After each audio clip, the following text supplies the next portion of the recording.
Welcome to the Contrary podcast. I'm Charlie Sykes. I am going to violate one of my cardinal rules for podcasting, which is never to podcast angry.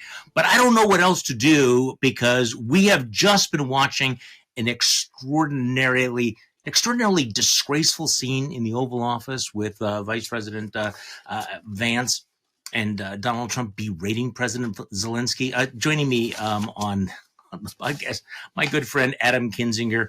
Adam, deep breath here, because that was as ugly as anything I have ever seen. I don't think, maybe with cameras off, you could find a meeting maybe like that happened in the past, just like between leaders like that. But there has never been anything like this. It's a shame, shameful. And this we're not even talking about an adversary. This is supposed to be an ally. Yeah.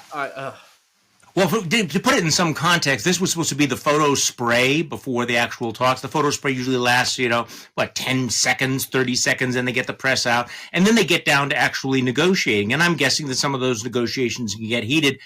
But it felt like it was almost a setup. I'm going to set the scene here. Here is the report by Peter Baker from the New York Times. Trump and Vance berate Zelensky during testy White House meeting. President Trump and Vice President J.D. Vance castigated President Volodymyr Zelensky of Ukraine for not being grateful enough for U.S. aid. You're gambling with World War III, Trump told Zelensky. President Trump and Vice President J.D. Vance loudly berated President Zelensky of Ukraine on Friday in an explosive televised shouting match, unlike any seen in the Oval Office between an American president and foreign leaders in modern time. Putting it in context. Trump and Vance castigated Mr. Zelensky for not being grateful enough for U.S. support in its war with Russia and sought to strong-arm him into making a peace deal on whatever terms the Americans dictate. With voices raised and tempers flaring, Trump threatened to abandon Ukraine altogether if Zelensky did not go along. Talking over the Ukrainian leader, Vance told Mr. Zelensky that it was disrespectful for him to come to the Oval Office and make his case in front of the American news media and demanded that he thank Mr. Trump for his leadership. Trump jumped in, told the Ukrainian leadership, you're not really in a good position right now and that you're gambling with World War III. You're either going to make a deal or we're out, Trump added. And if we're out, you'll fight it out. And I don't think it's going to be pretty. Now, Zelensky tried at the beginning to explain what's going on in Ukraine to Trump and Vance, tried to explain the atrocities, tried to explain the fact that you cannot trust Vladimir Putin, tried to explain that, in fact, they had negotiated. And let me just give you some of the reaction here, Adam. David Frum, we're watching the on-video confession of the Trump-Russia scandal. Damon Linker. That event in the Oval Office is going to send shockwaves across the world, far more so than Vance's Munich speech. We're the most powerful country in the world, and we are Dr. Jekyll and Mr. Hyde from administration to administration. Today, Mr. Hyde made his full debut. Ben Rhodes said that these are not political news cycle issues. Trump is transforming what the United States is as a country in the world into a far-right, authoritarian, transactional, valueless oligarchy aligned with the world's autocracies. Conservative lawyer Greg Nunziata. I am hard-pressed to think of a more disgraceful and damaging performance by a U.S. president on the world stage than what we just witnessed in the Oval Office. Our good friend Tom Nichols. This is the video the Kremlin needed and will celebrate. General Mark Hertling.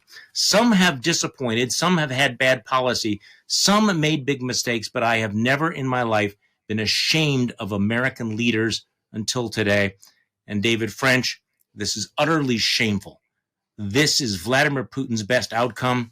The U.S. is placing pressure on a free nation, fighting for its life while giving aid and comfort to an authoritarian thug.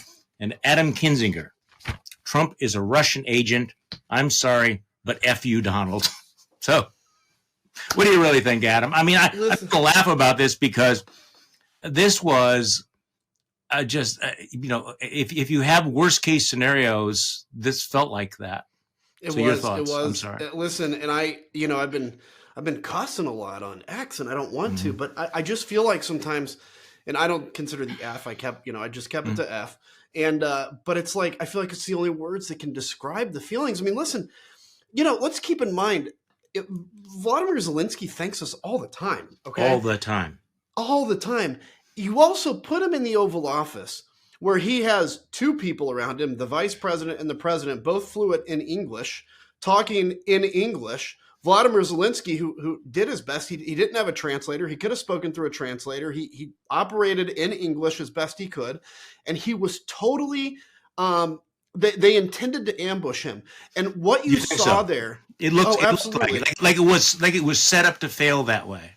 Totally, and even if Donald Trump didn't know it, Vance did, and that's exactly when Vance jumped in and goes, "You're not showing enough appreciation," because he switched off a subject that they were talking about just to that to try to get, because Vladimir Zelensky, and here's the thing people need to realize, he's not subservient to us. Like, he has the same status as the president of the United States. Sure, we're a bigger, more powerful country, but he is a head of state. And honestly, he shouldn't even have listened to what the vice president of the United States was saying when the president was in the room.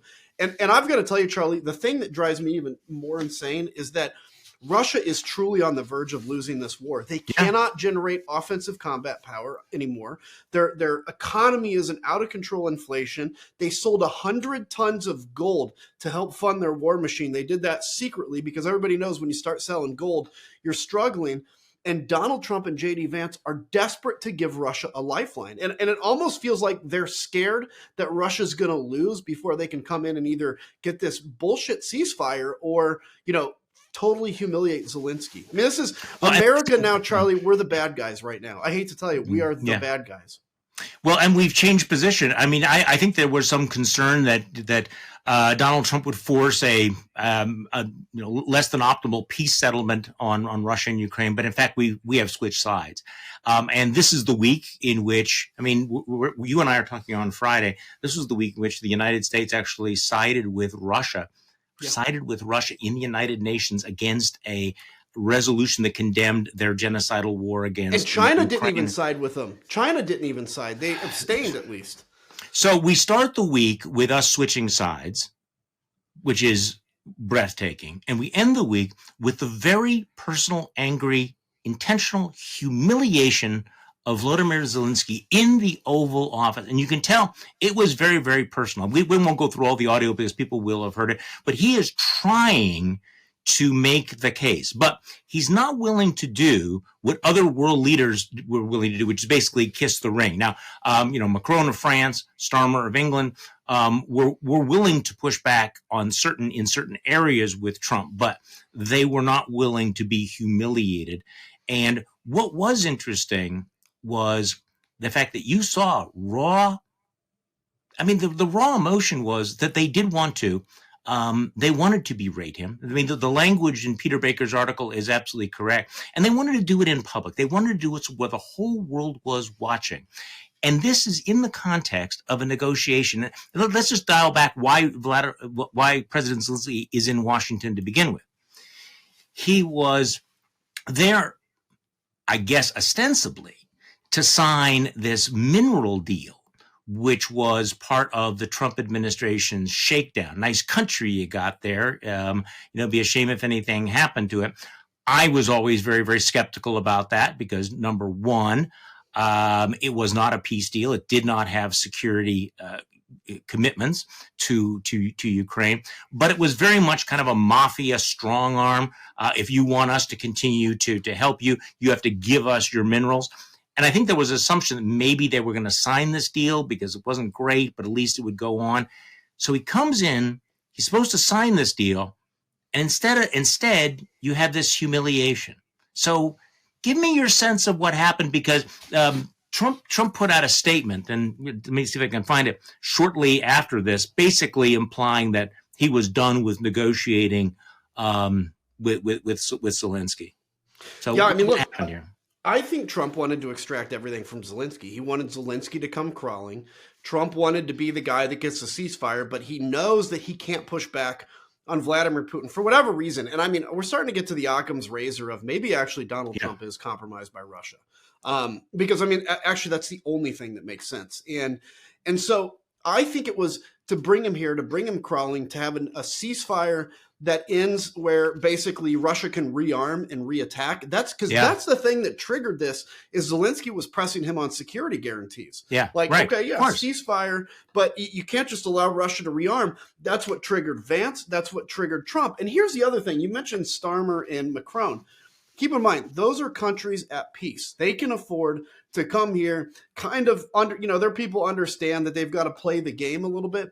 When you're a leader of a country at war, you cannot show any weakness and you cannot show any subservience to anybody, because you're leading ostensibly thousands of people into their death to defend your country. So you have to play to that domestic audience as well, which Zelensky was heroically doing, but Donald Trump can't take it. And J.D. Vance, who truly loves Russia, I mean, he said it. He has said this. But truly loves Russia was there to trigger him and set this thing off. And here's the good thing, if we're going to look at any good thing in this, is I do think you're starting to see on the right a little bit people going, holy crap, this is weird. And then in Europe is starting to see that they're going to have to step up and do something here, because I'm sorry, guys, I hate to say it, as a guy that defended this country, America's not your friend, at least for the next 4 years. And that's why it's so transformative. I mean, it's not just a retreat into isolationism; it is switching sides. And to Europe, we are not only an unreliable ally. There's a real potential that we are an adversary. Okay, so here is the statement that Trump issued afterwards. We had a very meaningful meeting in the White House today. Much was learned that could never be understood without conversation under such fire and pressure. It's amazing what comes out through emotion. And here it is, and I have determined that President Zelensky is not ready for peace if America is involved, because he feels our involvement gives him a big advantage in negotiations. I don't want advantage. I want peace. He disrespected the United States of America in its cherished Oval Office. He can come back when he is ready for peace. So basically, he sent him to his room. It's really come to this. As Noah Rothman says, this has been a physically sickening turn of events. Yep. And for people who think, well, this is like this, or this is part of the negotiating strategy, or this is the art of the deal, bullshit. This is basically the whole thing here. So. And listen, I've been sitting around with my wife here, and we're just like, you get that feeling of like, you just want to explode, right? You feel like there's got to be a bigger audience I've got to reach, because this is so angering. And I think there's a lot of Americans that feel that way, but we're stuck with this guy. And this is where, to our friends like Don Bacon, like, the few Republicans left that I know deeply support Ukraine, is this the hill you die on? Or are you just unwilling to die for a cause? And if that's the case, if you're unwilling to die for a cause, then maybe it is better if you don't support Ukraine, because obviously Ukrainians are willing to die for a cause that you're unwilling to even politically die for. So it makes me physically ill, really. And especially as a guy that spent my time in Congress caring about America's role in the world, and spent my time in the military caring about America's role in the world, to watch this, drop on a dime because of the price of eggs just makes me effing irate. And of course, eggs are more expensive now than they ever have been. Okay, so your colleague, former colleague Liz Cheney, has issued a statement in the last couple of minutes. Generations of American patriots from our revolution onward have fought for the principle that Zelensky is risking his life to defend. But today, Donald Trump and J.D. Vance attacked Zelensky and pressured him to surrender the freedom of his people to the KGB war criminal who invaded Ukraine. History will remember this day when an American president and vice president abandoned all we stood for. And I think it's sometimes we talk about how history will remember, and I do think that people will remember today. Yeah. Today was an extraordinarily dramatic day. Okay, you made a really interesting question. You posed a really interesting question for, allegedly pro-Ukraine members of Congress like Nebraska's Don Bacon. The rationalization for a lot of these folks is we need to stay relevant because we need to stay in the room to stop bad things from happening. And I keep thinking about Marco Rubio and what's left of his soul, because Marco Rubio right now is at the most powerful position of his life, and yet he has never been more pathetic or powerless. Because you can imagine that rationalization in the first term. Okay, and you got this from Lindsey Graham.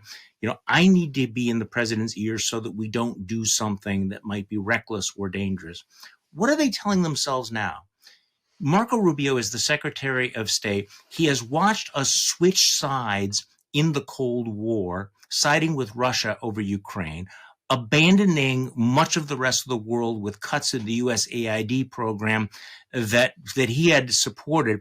And he's sitting there watching this in the Oval Office. He's in the room. But what is he waiting for? What is his rationalization other than, I just want to be in the room because I really want to be Secretary of State so much that I'm willing to abase myself in any conceivable way? I think it's that. I mean, look, I don't think we're anymore in the position of like people stay because they think they can make a difference. I think by now in the Republican Party, I mean, Donald Trump's been on the scene 10 years now. You've had to rationalize his behavior and your behavior to stay. I mean, look, in his first term, there were many of us that are like, okay, well, we'll oppose him when we need to, you know, we'll support him when we can, we'll get through this. This is the Republican Party now. There's no more rationalization. You're in. And so Rubio, yeah, he probably felt uncomfortable today. But he is not going to stand up to Trump. Nobody will. This emperor has no clothes and nobody's willing to tell him that anymore. And the amazing thing to me is we look as a party and say, Ronald Reagan, you know, this shining star on a hill who Ronald Reagan is. And he's the one that said in the speech, the Goldwater speech, he goes, we can have peace tomorrow, surrender.